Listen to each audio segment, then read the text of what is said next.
Hello and welcome again to the Writer Review. This is Eric Carruth, writer, and this week we're going to be taking a look back at the 2000 movie titled The Family Man. Now, The Family Man runs for 2 hours and 5 minutes long, and it's a fantasy holiday romantic comedy. It's directed by Brett Ratner, and it was written by David Diamond and David Wiseman, with a soundtrack from Danny Elfman. And the stars of the movie are Nicolas Cage, Leoni, Don Cheadle, Jeremy Piven, Saul Rubinek, the late Harve Presnell, and introducing us to Mackenzie, Vega. Now, sure, I know the holiday season is 4 months away. Boy, time does whiz by. But I had a request who wanted me to review The Family Man, sort of as a way to get myself into the holiday spirit, even though we are only just approaching August. But when you look at it this way, it's good to keep the holidays with you all year round. So I said, hey, why not? Let's review The Family Man. To me, The Family Man felt like a combination of Frank Capra's It's a Wonderful Life and A Christmas Carol, which are two of the most endearing, iconic holiday movies. The Family Man stars Nicolas Cage, who kind of plays off a bit of Ebenezer Scrooge and a bit of James Stewart's George Bailey type character, as only goes by the name of Jack Campbell, who is a wealthy, successful Wall Street business executive who has no care in the world for anyone or anything except going up in life and making money. He even goes as far as to negotiate with a $130 billion merger by even preparing a emergency meeting held on Christmas Eve, I should say. But still, one night was a night that will change his life and his view of the world forever. A scary-looking thug by the name of Cash, played by Don Cheadle, is holding up a store clerk at gunpoint over a lottery ticket, and Jack tries to stop him. But this hoodlum is not some ordinary thug. He happens to be an archangel whose mission is to evaluate Jack's self-absorbing ways in hopes to change his ways in life in order to make a better man out of him. When questioned about what Jack wants out of life, Jack replies, "I have everything I need."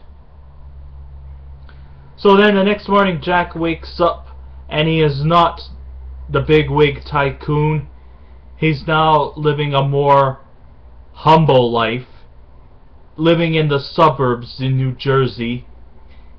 He is now a married man.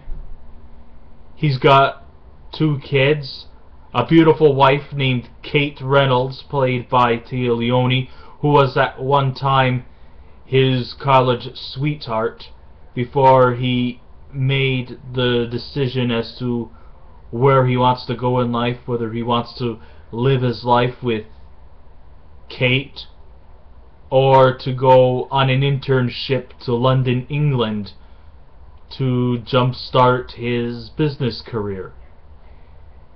He decided to take the London route, abandon her, and sacrificed what could have been his life for fame and fortune.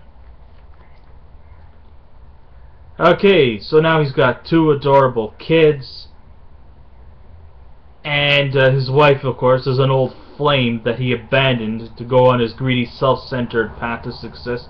And the only way he could leave this fantasy world is if he changes his view of life and appreciates the limited time he has in this world. Oh, that doesn't mean that, the guy is jobless or anything. No. He's living in the Jersey suburbs, and now he's working in a modest job at his father-in-law's tire store. And his wife is a non-profit lawyer. So, they're not, like multi-million-dollar rich, but at the same time, they're living an honest, humble living. And I think Jack just sees through his epiphany an ingredient that was truly missing in his life: happiness. And this movie does preach about that fame and fortune does not always guarantee happiness, and I think they were may have been at times a bit surreptitious in their philosophical rub-ins with the audience about, how you may have fame and wealth, but do you necessarily have happiness? It's a sweet, charming family movie with a very easy-to-follow moral message that will keep you intrigued during the 2-hour duration. Sure, the story is unoriginal, and the plot has been milked harder than an overactive cow. It still grabs your attention and makes you appreciate the world in front of you. After all, life is too precious to be wasted upon for being greedy and selfish.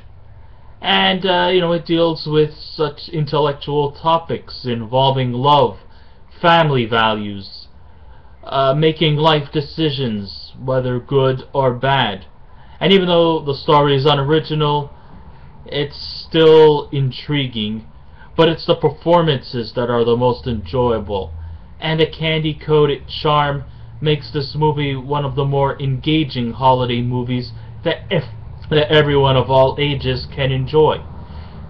There is, a little bit of adult situations, including Tia Leoni's shower scene, which is something that, I won't complain, but if, little kids are exposed to that could be a little controversy.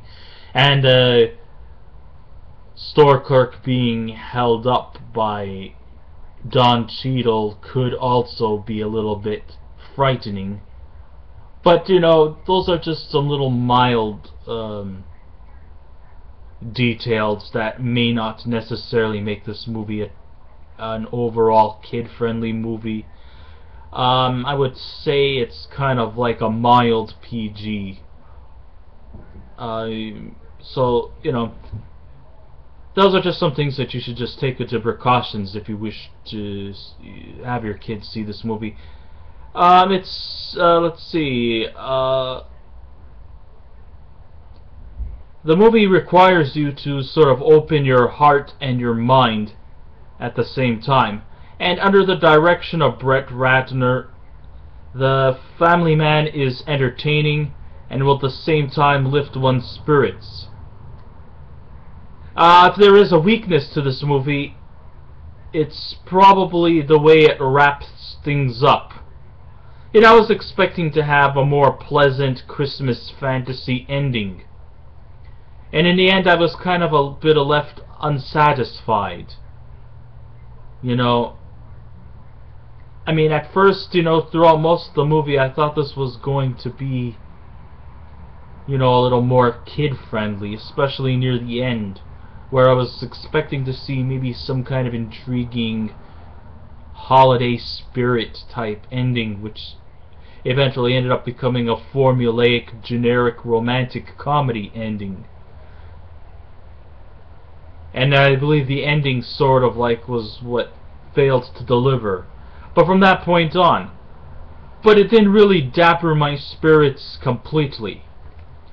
Performance-wise, the performances were spot on, as each performer knew their roles and played them quite naturally.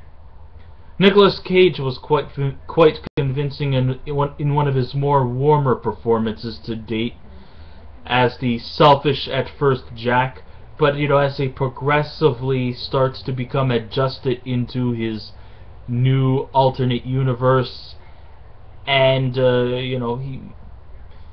he becomes like a polar opposite to his former self. And by the end of the film, I mean, it's his change to become a better person is what the audience had come to see. And we definitely root for him the whole way through. Even though at first he starts off as being sort of a self-absorbed, child-hating, promiscuous playboy who lives in a nice New York complex apartment, to living a more, and in his alternate universe he lives in a more humble abode in New Jersey with a wife and kids and a simple job. And it's good to see Cage in a more family-friendly movie than compared to the films we're used to seeing him in. Leoni is just as equally impressive as the wife, and she's not this, one-dimensional window-dressing housewife. No, she also has a job, and as a non-profit lawyer, and she raises her kids, and they had such great, amazing chemistry between the two. And sometimes you think that Nicolas Cage and Leoni act so much like a husband and a wife, you tend to ignore the fact that they're just performers acting it out. That's just how natural these two really were.